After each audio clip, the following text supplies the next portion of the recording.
If Lucifer, meaning, is the son of the morning, that is to say, Jesus is the father of Lucifer.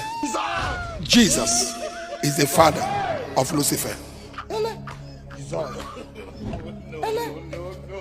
Everything devil ever practice, 5 years of madness. who did he learn it from? From God. It is from God. Devil was created by God. Devil is the child of God. And every child of God learn from his father.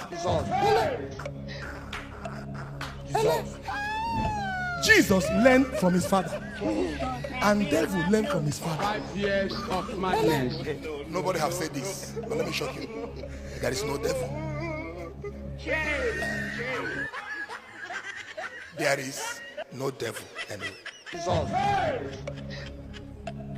Jesus. The devil and the God is one. Jesus.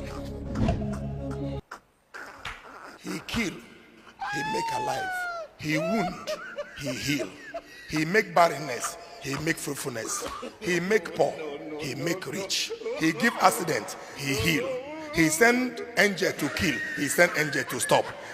Now the only thing of him is for you to obey.